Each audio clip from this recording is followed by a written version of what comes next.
বিভিন্ন দাবি নিয়ে সারা রাজ্যের পাশাপাশি খড়িবাড়িতেও অনির্দিষ্টকালের জন্য কর্মবিরতি শুরু করলো খড়িবাড়ির আশাকর্মীরা। শনিবার খড়িবাড়ি আশাকর্মী ইউনিয়নের পক্ষ থেকে কর্মবিরতির পাশাপাশি একটি মিছিল বের করা হয় খড়িবাড়ি জুড়ে। এদিন মিছিলটি খড়িবাড়ি সবুজ সংঘ ক্লাব থেকে বাজার হয়ে বিডিও অফিসের নিকটবর্তী মাঠে শেষ হয়।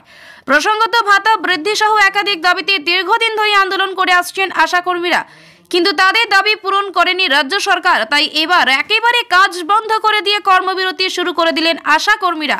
তাদের বক্তব্য, দাবি পূরণ না হলে তারা কর্মবিরতি চালিয়ে যাবেন। সংগঠনের কৌশলদা বর্মন জানান, বেতন বৃদ্ধি সহ একাধিক দাবি নিয়ে তাদের কর্মবিরতি। নমস্কার, আমাদের র্যালিটা বার করার উদ্দেশ্য হচ্ছে আমরা গত 1 তারিখ থেকে আগামী 3 তারিখ পর্যন্ত আমাদের কর্মবিরতি ধর্মঘট চলছে। এই জন্যই আমাদের আজকের মিছিল।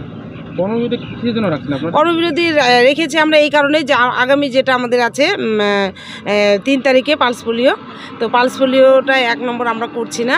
2 নম্বর হচ্ছে আমাদের বেতন বৃদ্ধির বিশেষ দাবি। বেতন বৃদ্ধির জন্যই কিন্তু আমাদের কর্মবিরতি, এবং বেতন বৃদ্ধির জন্যই কিন্তু আমরা আগামী পালস পোলিও ডিউটিটা আমরা করছি না।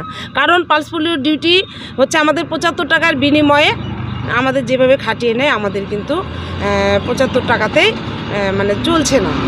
যার জন্য আমাদের এই কর্মবিরতি এবং আমাদের আজকের এই মহামিছিল।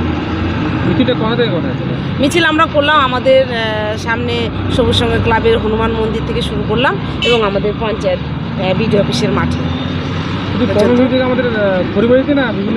না, আমাদের প্রত্যেকটা ব্লক থেকেই হচ্ছে, কারণ আজকে আমাদের এই মহামিছিল হচ্ছে ব্লকে।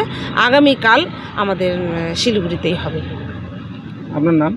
আমার নাম কৌশল্যা বর্মন, আমি খড়িবাড়ি ব্লকের তেলেঙ্গা সাব সেন্টারে আশাকর্মী।